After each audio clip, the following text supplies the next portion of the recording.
British clan नामगुन clan के बारे में लोग यही सोचते हैं। अगले सीन में हमें एक इन का सीन दिखाया जाता है। एक बंदा कहता है कि आज की पार्टी मेरी तरफ से, तुमको जितना पीना है उतना पी। वो लोग पीते पीते बात कर रहे होते हैं। एक बंदा कहता है कि हे, क्या तुम लोग जानते हो आज ही का दिन नामगुन क्लैन अपने वॉइस पेट्रेस को सिलेक्ट करने वाला था। दूसरा बंदा बोलता है कि हाँ भाई मैंने भी सुना है। तीसरा बंदा बोलता है कि मैंने भी सुना है और मैं बेट लगाता हूँ नामगुन क्लैन का सबसे बड़ा बेटा नामगुन टी, जिसे ब्लू स्काई शॉट ट्रेन के नाम से जाना जाता है, वही अगला वॉइस पेट्रेस बनेगा। पहला बंदा बोलता है कि क्या वो दूसरे बेटे के बारे में भूल गया, वो किसी से भी कम नहीं है। तो तीसरा बंदा बोलता है कि अरे तुम लोग तीसरे बेटे के बारे में मत बोलो, हमें बताया जाता है एक कंपटीशन जो कि डिसाइड करेगा नामगुन क्लैन का वॉइस पेट्रेस बनने के लिए। फिर हमें वही तीन बेटों को दिखाया जाता है जो कि बताया जाता है कि वो हाईली टैलेंटेड है। जो बेटे नामगुन क्लैन के पेट्रियस एंड सियोल का, ये अजीब बात नहीं होगी कि तीनों में से कोई भी एक वॉइस पेट्रियस बन जाए। तभी दूसरा बंदा बोलता है कि लेकिन गाइस, क्या तुमने नामगुन क्लैन के सबसे छोटे बेटे के बारे में न्यूज़ सुना है? पहला बंदा बोलता है कि हाँ, उसके बारे में कौन नहीं जानता, वो एक ड्रेस है जो कि किसी काम का नहीं है। तीसरा बंदा घबरा जाता है। उस बंदे को कहता है कि अरे कमीने, अपना मुंह बंद रख, अगर किसी नामगुन क्लैन के लोगों ने सुन लिया तो तेरा तो गेम ही बच जाएगा।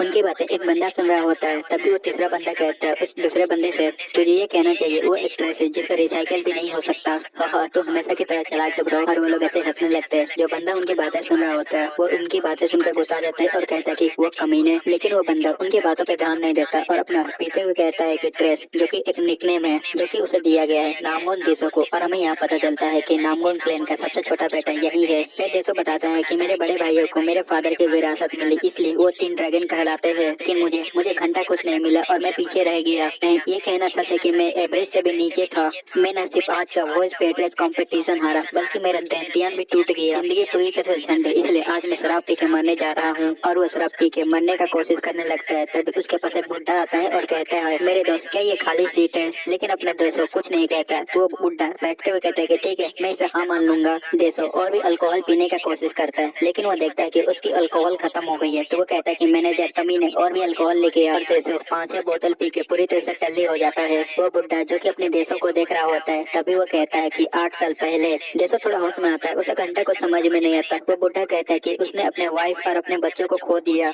अननोन क्रिमिनल द्वारा। उस इंसिडेंट के बाद से मेरी लाइफ पूरी अंधकार में डूब गई। वो बच्चा उसी दिन का मुझे याद दिलाता है। जैसे को उसकी स्टोरी से घंटा फर्क नहीं पड़ता और कहता है कि अरे बुढ़े, चुपचाप पी और पी के यहाँ से निकल जा। बुढ़ा उसके बातों पर ज्यादा ध्यान नहीं देता और वो अपना स्टोरी आगे सुनाते हुए कहता है कि उसने उस क्रिमिनल को खोजने का पूरा कोशिश किया जिन्होंने उसकी फैमिली के साथ ऐसा किया, लेकिन एंड में उसके कुछ पता नहीं चला। तभी उसे एक ख्याल आया, अगर वो अपने पास्ट में चला जाए तो। जैसे उसकी बातें सुन के थोड़ा गुस्सा आ जाता है और कहता है कि क्या वो नशे में है, जो कि फालतू की बातें कर रहे हैं, वो भी दूसरे के सामने, जो कि वो भी नशे में है। जैसे को इतना कस के जाने के कारण वहाँ के आसपास के लोग गुस्सा जाते हैं और जैसे उसे कहते हैं कि क्या वो मरना चाहता है। जैसे थोड़ा हैरान हो जाते हैं उनके ऐसे रिएक्शन को देख के, और वो अपने आप को शांत करता है और कहता है कि ठीक है, मैं अब से दोबारा नहीं चिल्लाऊंगा। वो बुढ़ा आगे कहता है कि इसलिए उसने 8 साल की कड़ी मेहनत के बाद उसने एक ऐसा टेक्निक बनाया जो कि पास्ट में ले जा सकता है, लेकिन वो इसे ट्राई करने में डर रहा है। जैसे को उस बुढ़े बात के ऊपर कोई जरा सा भी इंटरेस्ट नहीं रहता है और कहता है कि ये कितना बुरा फीलिंग है। मेरे सबसे बुरे गंदे दिन पे मुझे एक ऐसा गिद्दड़ मिला है जो कि अपने पास्ट के बारे में बता रहा है। और जैसे जैसे वहाँ से जाने लगता है उसका पेट डगमगाता है और वो गिरने लगता है, लेकिन उसके गिरने से पहले वो बुढ़ा अपने टेक्निक का यूज करते हुए देशों को पकड़ लेता है और कहता है कि अरे बच्चे, तूने कुछ ज्यादा ही पी लिया है। देशों कहता है कि अरे बुढ़े, मैं ठीक हूँ और मैं खुद ही चला जाऊंगा।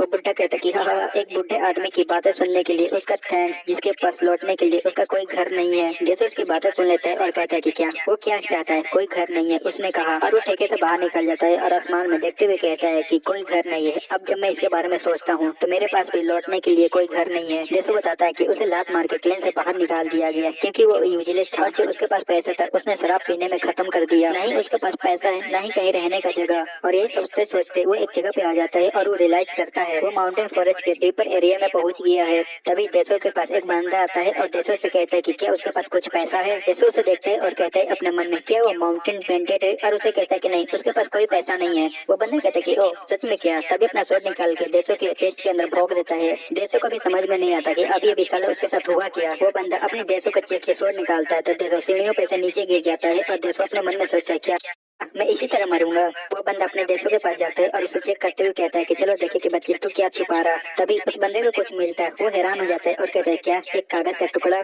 और उस कागज के टुकड़े को फेंक के चला जाता है और कहता है कि कमीने, तूने बस मेरा टाइम वेस्ट कर दिया। जैसे उस कागज के टुकड़े को देखता है और कहता है अपने मन में, ये कागज का टुकड़ा उसके पास आया कैसे? तभी देशों को याद आता है कि जब वो गिरा था तो उस बुढ़े ने उसे बचाया था और चुपके से उस कागज के टुकड़े को उसके पास रख दिया था। हाँ, वो कमीना बुढ़ा मुझे एंड तक एनोइंग करते रहा ताकि उस बुढ़े की राइटिंग राइटिंग भी खराब है, वो कुछ पढ़ नहीं पा रहा कि उस बुड्ढे ने उसमें क्या लिखा है। तभी देशों को खून की खांसी होती है। उसे अपने क्लैन के लोगों को याद आने लगता है कि वो लोग उसको कैसे नीचे नजरों से देखा करते थे। उसने कितना भी मेहनत किया लेकिन वो अपने भाइयों तक कभी पहुंच नहीं पाया और लोगों ने उसका मजाक उड़ाया कि वो एक यूजलेस है जो किसी काम का नहीं है। तभी देशों के चारों तरफ से एक अजीब से लाइट चमकने लगता है। देशों अपने मन में कहता है, अब सोचने का क्या फायदा, अच्छा हुआ कि मैं इसी तरह मर जाऊं, मैं अब थक गया हूँ। न बोलता ही है तभी वहाँ पर एक तेज लाइट चमकती है और अगले सीन में देखते हैं अपने मेन कैरेक्टर को एक बच्चे के बॉडी में। वो जागता है। एक मेड कहते थे, यंग मास्टर आप उठ गए। दूसरे मेड कहते हैं कि यंग मास्टर आप हमेशा की तरह एनेक्स नर्सरी बिल्डिंग है ये जगह, जो कि मेरी मदर और क्लैन की लेडी है उनके कंफर्टेबल रहने के लिए ये जगह को बनाया गया था और वो अपने बचपन अपने भाइयों के साथ यहीं पर बिताया था।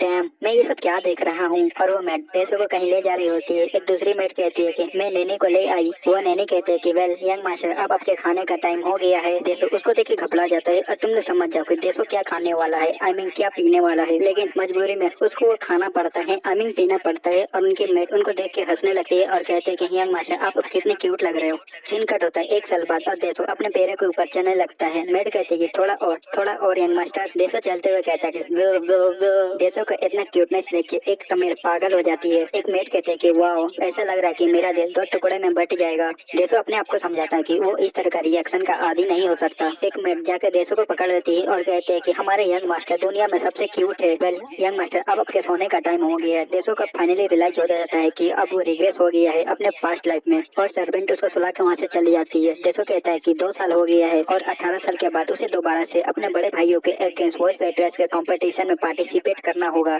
देशो बताता है कि जबकि वो रिग्रेस हो गया है और उसने सोचा कि इस लाइफ में वो अपना बेस्ट देगा, लेकिन कुछ देर सोचने के बाद उसने दोबारा डिसाइड किया कि वो इस बार गिव अप कर देगा। क्योंकि देशो अपने बारे में अच्छे से जानता है कि वो टैलेंटलेस है। अगर वो मेहनत करता भी है तभी वो कुछ नहीं कर सकता। उसे अपने आप पर विश्वास नहीं है कि वो अपने भाइयों से आगे निकल भी पाएगा। और देशो ने इसके बारे में अपने दिमाग के ऊपर बहुत ज्यादा जोर डाला और सोच लिया कि वो अपने कंफर्टेबल लाइफ जीने के लिए क्या करेगा। वो नामगुन क्लैन से भाग जाएगा। लेकिन देशो ने कुछ ज्यादा ही सोच लिया था, उसके कारण वो हक देता है। तो भी हैरान हो जाता है अपने इस तरह के हरकत के कारण और अपने मन में कहता है कि लगता है कि उसने कुछ ज्यादा सोचने में फोर्स लगा दिया। और देशो अपने हेल्प के लिए रोने लगता है ताकि कोई आके उसके पैंट को कुछ चेंज करे।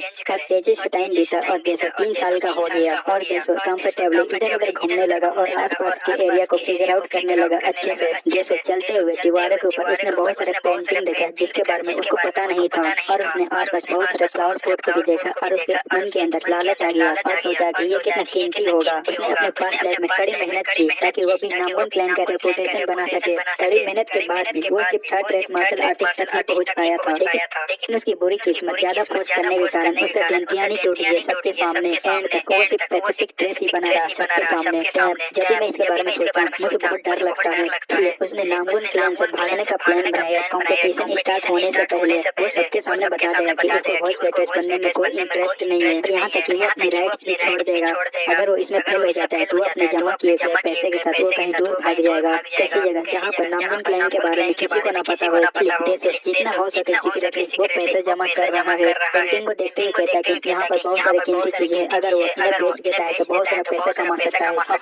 पीछे से सर्वेंट पूछते हैं कि यंग मास्टर लगता है कि आपका मूड बहुत अच्छा है आज। देशो कहते हैं कि हाँ ये पेंटिंग मुझे बहुत पसंद आया है और ये मेरे लायक है। सर्वेंट कहते हैं कि हाँ ये पेंटिंग एम्बॉय का गिफ्ट है। और इसी तरह बात करते हुए 2 साल और बीत जाते हैं और उसी सर्वेंट को देखते हैं वो अपने सामने देखती है देशो को जो कि एक फ्लावर पॉट को ले जा रहा होता है। वो मेड हैरान हो जाती है जितना का यंग मास्टर नहीं है उतना का वो फ्लावर पॉट उठा रहा है। और वो सर्वेंट देशो के पास जाती है और कहते हैं कि यंग मास्टर अब दोबारा से फ्लावर पॉट के साथ खेल रहे हैं। तो देशो कहते हैं कि नहीं वो खेल नहीं रहा। सर्वेंट कहते हैं तब वो क्या कर रहा है। तो देशो कहता है कि ये मेरे ट्रेजर है। सर्वेंट थोड़ा हैरान हो जाती है लेकिन वो देशो को बोलते हैं ठीक है ये सच में आप ही का ट्रेजर है तो प्लीज उसे वहीं पर रख दे जहाँ से आपने इसे उठाया था।